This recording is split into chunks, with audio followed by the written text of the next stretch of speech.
Hey y'all, it's Cindy Cobb with Around the Town in the South, and I am so excited to be sitting with two amazing women. I am at the Susan G. Komen office with Catherine Young, who I met in 2012 when they hired me with a 5-month contract to help with the Race for the Cure, which I thought was amazing. And the more I got into looking at this organization, the more I loved it. And she and I formed a bond, a sister bond. When we text each other, it's hey sis, hey sis. And I've helped them throughout the years since 2012 and 2014. I did it then also. But this is one of the organizations that I've talked about that I absolutely love, and the reasons why is because this money stays in Mississippi. We know where it goes. And I love that. And by the way, I have on a cape. Susan G. Komen cape. I know it goes on the back, but I had to wear it. It's so cute. So Catherine, I want to talk a little bit about your organization. But first I want to talk about you. You've been involved with Susan G. Komen for how long? 8 years. 8 years. And when I met you, you were the administrator for the Susan G. Komen Central Mississippi. And now it's grown so big that tell us your title now and what you do and what it means. So now I am the Senior Vice President of the Memphis Mid-South Mississippi affiliate of Susan G. Komen. We cover the entire state of Mississippi and 17 counties in West Tennessee. So actually my job has expanded greatly out of the state into Tennessee. So I am excited that we're able to provide that breast health services that's needed for women who are uninsured and underserved in our community as well as in Tennessee. Yeah, and when it really hit home for me, I had been here a couple of weeks, the phone rang, and it was a lady out of Grenada, and her mother had died of breast cancer, her sister had just been diagnosed with 4, and she was worried that she had it, and she didn't have the funds to pay for her mammogram, but she needed it, and I think she was like maybe 24, something like that. And of course I'm sitting here going, okay, Catherine, we got a phone call, and Catherine directed her to the facility that she needed to go to get that mammogram. And by the way, she did not have it, thank God. Yes. And I don't know how her sister's doing, I pray to God she's alive, but that showed me exactly the impact that we're having in this state with Susan G. Komen, the affiliate here. So over the last 8 years, you've seen a lot of things come and go, and you've seen a lot of, I know when I was involved, we had several women that I absolutely loved who've lost their life to breast cancer. Can you speak on that just for a second?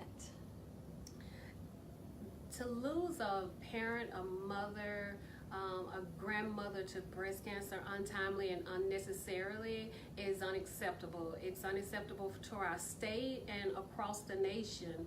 And it is something that Susan G. Komen has prided itself on, is making sure that our ladies have access to breast health services, looking at some of the social determinants of health and late stage diagnosis, and how we can implement programs and policies that will impact these women and ultimately save their lives.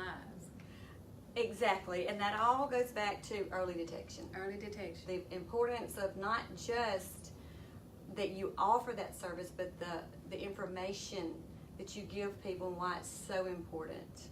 Yes. Absolutely, which leads me to this beautiful redhead next to me, Molly May. And when I talked with Catherine, I said, I'm going to do the vlog with you, especially with your event coming up. I want people to know what you do. And she said, we have to have Miss Molly May. I said, who's Miss Molly May? And she told me, and I said, absolutely. This young lady, she has a story. She was a second runner-up for Miss Mississippi 2017. And she's also the youngest breast cancer survivor in the state of Mississippi. So Molly, thank you for joining us. Thank you for having me. So tell us your story. Yes, ma'am. Well, I grew up in a single parent home, and I was also an only child. So when my mom was diagnosed with stage 3 breast cancer when I was 8 years old, our entire world just kind of shifted in a whole new direction it never had before. And obviously as a child, I didn't necessarily understand what cancer was. So my outlook on life shifted as well. But my mom is now a almost 16-year survivor, so I'm incredibly proud of her. Thank God. Exactly. I'm so proud. So as I grew and life went on and time continued to pass, I always had breast cancer in the back of my mind. And when I got involved in the Miss America organization when I was 17, a part of the teen program, you need something called a platform. Now it's called a social impact initiative. And obviously mine was breast cancer awareness because I was so close to it. It was very close to home. So that's when I really started advocating for breast cancer education and awareness. And then my freshman year of college, I decided to take a year off from pageantry just to be a college student, but God had other plans, and that was the year that I was diagnosed with stage 0 cancer, or breast cancer, because my mom is a carrier of the BRCA1 gene variant. And so when you, in the state of Mississippi and across the United States, doctors, you can take this test and find out if you carry the gene at any age. However, doctors recommend that you take it at the age of 18, because if you find out that you carry the gene at a younger age, before you are 18 years old, you cannot make any medical decisions regarding your own body by yourself. You are still considered a minor. So they tell you to take the test when you're after 18 so that you can make the decisions for yourself. So we waited until I was 18, but when I was 18, I was Miss Teen Mississippi, and I was a senior in high school, and I said, I don't have time for this, and honestly, I was just scared. So when my freshman year, that year we took off from pageantry, then my mom said, you don't have a choice. You're going to do this. So I did, and we found out that I carried the gene mutation. So then we said, let's have an MRI just to be safe, you know. So we went in for the MRI, and they found a tumor in my left breast, and we said, okay, well, let's go in and have a biopsy just to figure out what it was. And they said that it hadn't metastasized yet, but it was going to in the next 2 to 3 years. So what did I want to do? And I was like, oh, well, when do we want to schedule surgery? Wow. Let's just do it. So that's what ended up happening. And it was very scary. I remember being absolutely terrified, but also at the same time knowing that it was going to come. It was one of those things that I knew was going to happen in my lifetime. I just had no idea it would happen at 19. So it was something I was kind of prepared for, but also something that's always going to take you off guard. No one can ever prepare to say, hey, you're 19 and you're going to have your breast cut off from your body. Like, that's not, even someone at 56 is not prepared to do that. So Exactly. it was something that it was my path. It was given to me, and I had to just walk it. And so I did.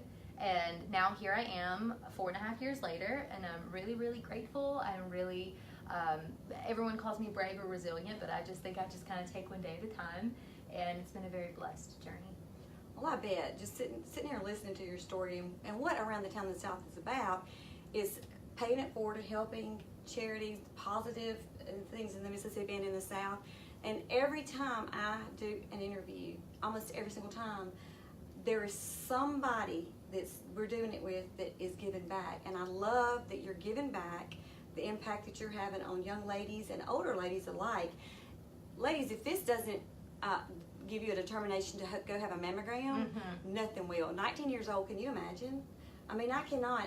And you know, we know a lot of people that I met in 2012 who've lost their lives, and they were advocates, and they did everything they were supposed to do, and their story, they ended up breast cancer took their life, which that shouldn't even be happening, like you said earlier.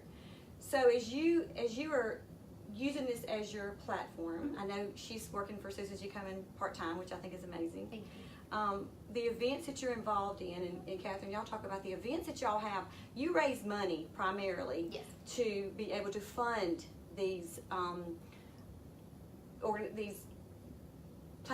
fundraisers. Yeah, but what is it? It's you know, where I can go in the Grants. The grants. Thank you. Yeah. The grants. There you go. See, love that we can work together. We're a team.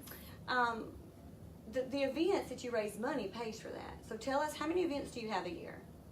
So here in Mississippi, we have the Pink Tie Party, Pink Tie and Pearls Party for a Cure, 2 Race for the Cures in Metro Jackson and 1 in Gulfport, and we also have the River Runs Pink in Natchez. Oh wow.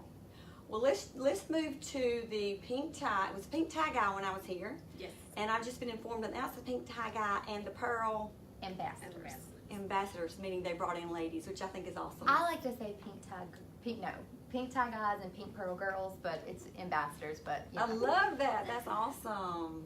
So tell us a little bit about the event, which is when? October the 12th. So we're excited that we will host our 8th annual Pink Tie and newly formed Pearl Ambassadors for the Cure. And what that is we have 8 influential males in our community that has stepped up and is not afraid to wear pink. And of I course, love it. our 5 wonderful ladies are also influential ladies within the community that embraces wearing pink. So October the 12th, Pink Tie and Pearls Party for a Cure will be held at the Ivy in Flowood. We will start with our traditional silent auction at 5:30, and we will move to a wonderful band. Miles Flat Band will be with us, and it is a restaurant tasting. So we'll have great food from area restaurants, and we're super excited. Tickets are $50 in advance and $65 at the door. And here they are. They're so cool. So pretty. And let's talk about the band for a minute. Miles Flat. I love John and his guys. I've watched them for several years, and he makes a big impact. I love how they use their talent to give back. Yes. And I love that. So I can't wait to see y'all, John. If I'm in town, I'm trying to work it out. I was supposed to be out of town, but I'm trying to be in town since I found out the date of this. So y'all, they have a website, and the information is on the description. If you can't go, you can still give. You can still donate money through that organization. In any way, you can drop by here and drop a donated item off for the silent auction. I'm sure that they would love to take that. Get involved. You know, the thing is, we cannot do anything by ourselves. It takes a village. And believe you me, I found out in 2012 with the volunteers, which hats off to every volunteer that does what they do for y'all. Yes. I mean, you really could not do it without them. Yeah. It's They're amazing. essential into making this whole machine go. They So are. we're very grateful. They are. So I've learned a lot about that whole side of the system, and I loved almost every minute of it. But I love their heart. Everybody has a heart for what they're doing, and I love that part of it. So is there anything that you would want our viewers and your viewers, because we'll be sharing this everywhere, to know about this organization that they don't know? And if they want to get involved, how would they do that? I would say the most important thing that I would like for the listeners to know is that Komen is a local organization. We're committed to this community and the communities that we serve. And the most crucial thing is that the money that we raise stays here in our community to fund screening, mammograms, treatment, and support services for women that we go to church with, we see every day, we work with. So that is an important factor, that an organization that cares and gives back to their community is essential. Absolutely. So I know they have some social media pages. They also have a website page. We'll pop that on there in the next couple of days. Molly, do you have a social media page? For like a personal, I do. You can find me on Instagram and Twitter at the Molly May. I love it. And then I have my website, which is mollymay.net. That is awesome. So I have a question. Are these just for the race? Yes. Yes. And do you sell these? We don't. How do you get one of these? We started out as it was a fundraiser. If you raised $100 for the Metro Jackson race, we would give you one of those cakes. This is the coolest thing. I tell y'all, and she knows this. I'm not a pink wearer, even though I'm blonde. So I always wore the white with the pink on it. Remember? Yes. And or a little pin, because I just, my coloring is just not pink. That's fine. It's not. Yours is. Mine is not either. But It's I okay. have something pink on, so I love that you have this for those who don't wear that. That's awesome. So I have absolutely loved sitting with Catherine and Molly. Y'all go check their organization out. Look and see what they do for the state. And get involved to help them out. Come out that Friday night. This is a Friday night now. You don't have an excuse anymore, because Saturday morning you can sleep in. Yes. The band's going to be good. The music's going to be good. The food's going to be excellent, I'm pretty sure. Yes. All right. Well, thank y'all for joining us. I could not do this without our sponsors. And I need to make sure there's something I didn't forget. Oh, I did forget something. Hang on. This weekend at the Ole Miss Zebra Tent with Miss Jane Foster and company, they will be pinking it up, and they will be raising money for this chapter of Susan G. Komen. So I'll be vlogging from that tent. Y'all look for me if you're at Ole Miss. And I think the way they do it is they try to get people to donate $1, everybody that walks by. So if you walk by and you can spare $1, please do. Every dollar counts. And donate toward this cause, and hopefully we'll be raising a lot of money out there Saturday. That's going to be fun. Yes. That's going to be awesome. So thank you, Jane and company, for that. We'll be doing more on that Saturday as I'm on my way and when I get there. So, and that money will go to this this chapter of Susan G. Komen. Also, Kim Goodson with Crye-Leike Realty, 1069 Highway 59, Madison. Office number 601-853-3995. My eyes, I don't have a mom. Y'all, she's my personal realtor. I have a lot of friends that are realtors, and I love you, all great, but she's mine. And the experience you get with her when you look for a house or sell a house, which she's done both for me, she takes the stress out of it, and that's why I absolutely love her. She's a $1 million earner. She was top sales agent last month with Crye-Leike. Thank you so much, Kim, for sponsoring this vlog. And also Village Boutique. I have fallen in love with Dana and Kayla. I just want to go in there and talk to them. I mean, you know, I want to go in there and look because they have some beautiful clothes. But when you walk out, you're in such a good mood every single time. So thank you. They're on Main Street in Madison. Their number is 853-1565. She has some darling game day clothes right now. You've got to go in there and see them, especially for the games popping up that are neutral. You can wear anywhere. So thank you so much, Dana and Kayla. At Village Boutique, y'all come out and see those ladies. And we will see you around the town.